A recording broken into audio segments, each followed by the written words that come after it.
여러분, 지난 영상에서 이현이 연지영을 과거로 돌려보낸 뒤 15일 후 개기일식 때 현대의 서울로 타임슬립했다고 말씀드렸죠. 그렇다면 시간의 문을 통해 현대로 건너온 이현은 그 후 약 2주 동안 무엇을 겪었길래 마지막 장면에서 그렇게 말끔한 정장 차림으로 연지영 앞에 나타날 수 있었을까요? 오늘은 팬의 입장에서 그 빈 시간을 상상 분석해보려 합니다. 약 보름이란 시간. 여러분이라면 낯선 시공간에서 혼자 어떻게 버텨내시겠습니까? 그것도 500년 전 조선에서 온 사람이 2025년에 서울 한복판에 떨어졌다면 말이에요. 이현의 처지에 서서 하나하나 살펴보겠습니다. 사랑하는 연지영을 따라 마침내 미래로 건너온 이현은 아마 북한산 기슭 어딘가의 고요한 숲속에 나타났을 가능성이 높아요. 과거에 연지영의 어머니도 조선에서 도망치다 그 산속에서 시간의 문이 열려 현대에 온 적이 있었으니까요. 눈을 뜬 순간 주위는 낯선 공기와 밝은 햇빛으로 가득 차 있었을 겁니다. 멀리서는 자동차 엔진 소음과 함께 도시의 불빛이 어른거렸겠죠. 처음 마주한 21세기 문명의 모습에 이현은 크게 당황했을 것입니다. 하지만 반드시 연지영을 찾아야 한다는 결연한 의지가 곧 그를 정신 차리게 만들었을 거예요. 데이 1에서 3일, 현대로의 첫 발걸음, 숨어 탐색하다. 타임슬립 직후 첫 3일 동안 이현은 우선 자신의 정체를 철저히 숨기며 조심스럽게 주변을 탐색했을 것 같습니다. 하루아침에 21세기 서울 한복판에 떨어졌으니 조선의 왕이라는 과거 신분은 아무 의미가 없죠.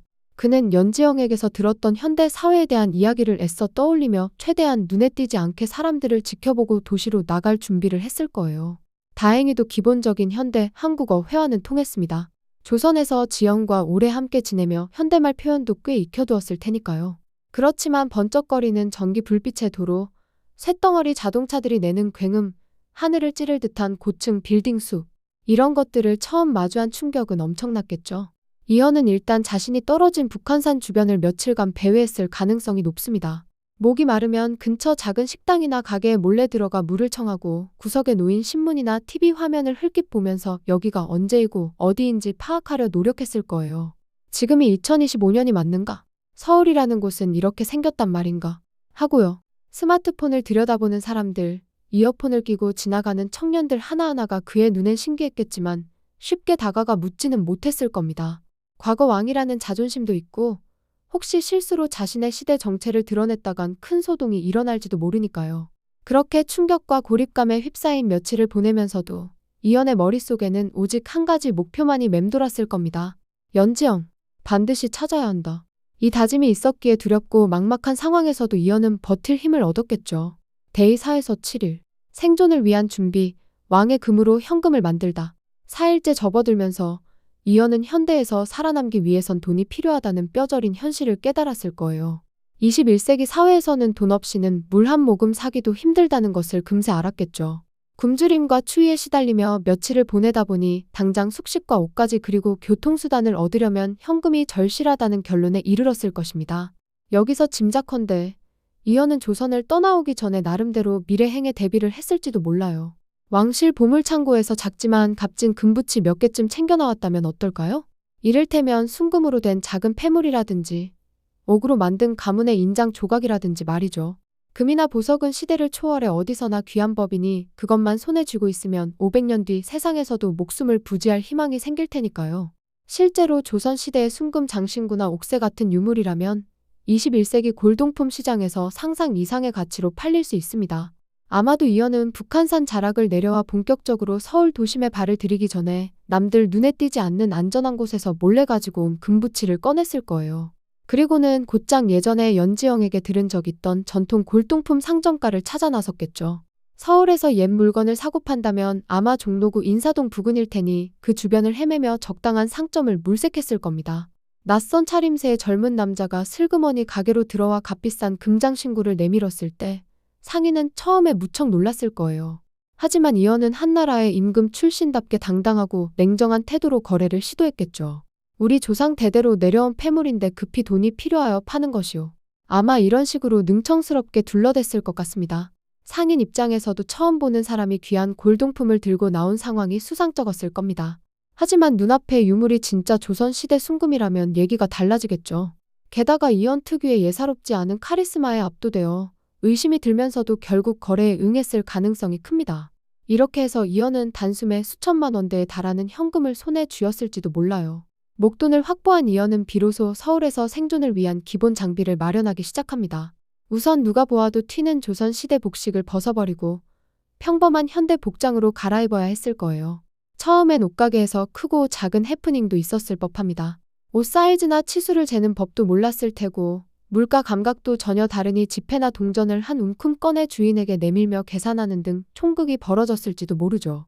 그래도 영민한 이현인이 금세 눈썰미를 발휘해 현대 식구매 절차에 적응했을 것입니다.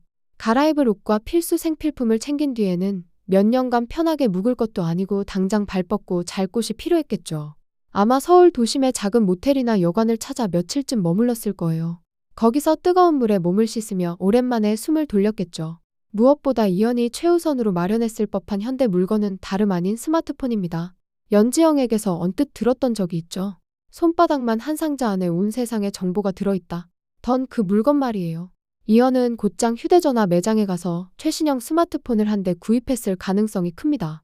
인터넷이라는 걸 켜서 검색이라는 것도 해봤겠지요. 막상 손에 쥐고 보니 작은 화면 속에 믿기 어려울 만큼 방대한 정보와 화려한 그래픽들이 쏟아졌을 겁니다. 처음엔 현기증이 날 정도로 혼란스러웠겠지만 그래도 왕답게 날카로운 두뇌를 지닌 이현입니다. 마음을 가다듬고 가장 먼저 포털 사이트에 연지영이라는 이름을 검색해 봤을지도 몰라요. 뉴스 기사나 SNS 어딘가에 그녀의 행적이 남아있지 않을까 기대했을 겁니다. 혹시 연지영이 유명 셰프가 되어 있다면 위치나 근황쯤은 쉽게 알아낼 수 있었겠지만 안타깝게도 그녀는 조선에서 막 돌아온 일반인이나 다름없는 처지였죠. 온라인에서 단번에 행방을 찾기는 어려웠을 거예요. 이현은 잠시 실망했겠지만 여기서 포기할 사람이 아니죠. 직접 두 발로 세상을 누비며 연지영을 찾아보기로 마음먹었을 것입니다. 데이 8에서 10일. 절대미각 이현, 미식 추적자가 되다. 두 번째 주에 들어 이현은 자신만의 특별한 무기를 떠올렸을 거예요. 바로 왕으로 지내며 누구보다 정교하게 발달시킨 절대미각, 그 예리한 혀말입니다. 이현은 온갖 산의 진미를 맛보며 단련된 미식가 중의 미식가였죠.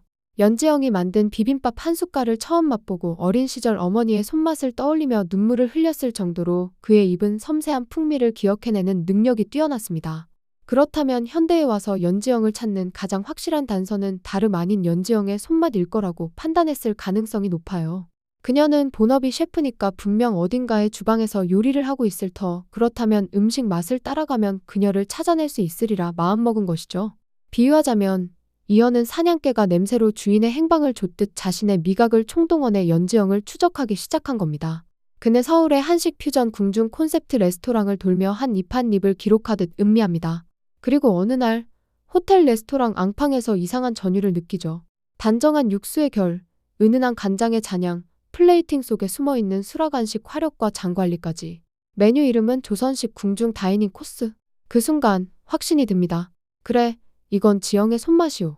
소문을 확인하자 그녀는 앙팡에 스카우트되어 미슐랭 미션을 수행 중이었고 신메뉴가 폭발적인 인기를 얻고 있었습니다. 이현은 지영이 이곳에 있음을 확신하게 되죠. 데이 10일에서 14일. 마지막 준비, 현대의 신사가 되어 그녀 앞에 서다. 이제 남은 것은 연지영 앞에 완벽한 모습으로 나타나는 일만 남았습니다. 이현은 드디어 이루어질 재회를 머릿속에 그리며 남은 며칠간 마지막 준비에 돌입했겠죠.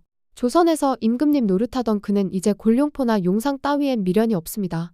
사랑하는 여인 곁에 있기 위해 평범한 현대인으로 살아가겠다고 결심했으니까요. 그래서 선택한 새로운 모습이 바로 세련된 정장 차림이었습니다. 왕실 예복 대신 현대 양복을 입은 자신의 모습을 상상하며 이현은 가진 돈을 털어 시내 최고급 양복점을 찾았을 것 같아요. 처음에는 서툰 손길로 이것저것 옷감을 만져도 보고 재단사의 안내에 따라 생전 처음 양복을 맞추느라 어리둥절해했을지도 모릅니다. 며칠 뒤 양복 한 벌이 완성되어 거울 앞에 서본 이현은 머리부터 발끝까지 몰라보게 달라진 자기 모습에 잠시 말을 잃었을 거예요. 거울 속에는 더 이상 조선의 군주가 아닌 현대의 신사 이현이 서 있었으니까요. 그 순간 이현은 새삼 실감했을 것입니다. 이제 나는 왕이 아니다. 연지영 곁에 서기 위한 한 남자일 뿐이다. 왕위의 무게를 벗어던진 해방감과 동시에 2025년 사회에서 보통 사람으로 다시 시작해야 한다는 설렘과 긴장이 교차했겠죠. 현대에서의 마지막 일주일 동안 이현은 부족한 부분을 열심히 공부하며 스스로를 다듬어 나갔을 것입니다. 이미 스마트폰으로 수많은 정보에 접근할 수 있게 되었으니 틈틈이 인터넷 뉴스를 읽거나 영상을 보면서 현대인의 말투와 생활 양식을 익히려고 노력했을 거예요. 혹시 부족한 식사 예절이라도 있을까봐 식당에 가서 서툴게 포크와 나이프를 사용해보며 혼자 연습했을지도 모릅니다. 계산을 할 때도 한 번은 지갑을 깜빡 잊고 두둑한 현금 뭉치를 주머니째 꺼냈다가 계산대 직원의 어이없는 눈초리를 받는 바람에 얼굴을 붉히고 민망해했을 가능성도 있죠. 그래도 특유의 관찰력과 학습 능력으로 금세 이러한 실수들을 교정해 갔을 거라고 생각합니다. 호텔 뷔페에 가서 처음엔 어색하게 음식을 접시에 담다가도 이내 주변 사람들의 자연스러운 동작을 보고 금방 흉내 냈따라 하는 식으로 말이에요. 스마트폰의 지도 앱 사용법도 터득해서 복잡한 서울 시내 길찾기도 척척 해냈겠죠. 연지영을 만날 순간이 가까워올수록 이연의 가슴은 설렘과 불안으로 더욱 높이 뛰었을 겁니다. 거울을 보며 무슨 말을 건넬지 수십 번 연습도 해보고 어색한 현대식 미소를 지어보며 표정 연기도 해봤을 거예요. 과연 그녀가 날 보고 뭐라고 할까? 날 원망하지는 않을까? 별의별 생각이 다 들었겠지만 이연은 그저 운명에 감사하며 재회의 날을 손꼽아 기다렸을 것입니다. 그리고 마침내 운명의 그날이 밝았습니다. 드디어 연지영과 재회를 이룰 순간입니다. 이연은 미리 파악해두었던 연지영의 직장이자 그녀가 요리사로 있는 레스토랑으로 찾아갑니다. 하지만 곧 레스토랑 문이 열리면서 익숙한 실루엣의 한 여인이 밖으로 나오는 모습을 보는 순간 이연은 마치 시간마저 멈춘 듯한 충격에 사로잡힙니다. 바로 연지영이었어요. 그녀는 어떤 남자 고객과 이야기를 하는 듯 보였습니다. 그 남자는 연지영의 요리를 타박하고 있었죠. 이때다 싶어 이연이 나타납니다. 그 말이 사실이라면 내가 한번 먹어보지라는 말 한마디와 함께 등장하는 이연. 깔끔한 수트 차림에 이전보다 세련된 머리 모양을 한 남자, 겉모습은 조금 변했을지라도 그 눈빛과 표정은 틀림없이 이연입니다. 연지영을 향한 간절하고도 다정한 그 눈맞춤을 그녀는 절대로 잊을 리 없으니까요. 연지영의 눈가가 금세 뜨겁게 젖어듭니다.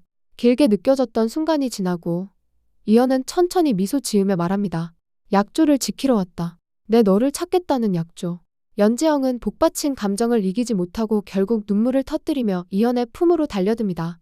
500년 세월을 뛰어넘은 연인들은 그렇게 뜨거운 포옹 속에 다시금 재회를 이뤄냈습니다.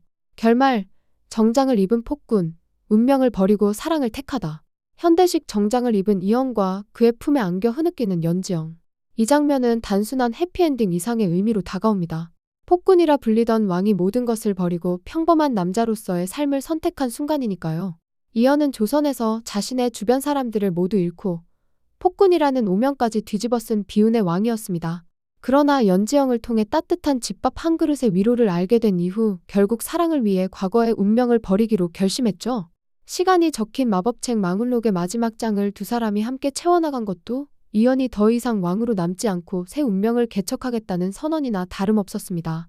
그리고 한 달 뒤 그는 마침내 연인을 따라 낯선 미래로 건너와 그 약속을 지켜냈어요. 한 달간의 고군분투 끝에 말끔한 정장을 차려입고 연지영 앞에 다시 선 이연의 모습은 그래서 더욱 벅차고 감동적으로 느껴집니다. 과거의 골룡포를 벗어던지고 현대의 양복을 입은 그는 이제 권력도 신분도 아닌 오로지 사랑으로 자신을 증명하려는 사람일 뿐입니다.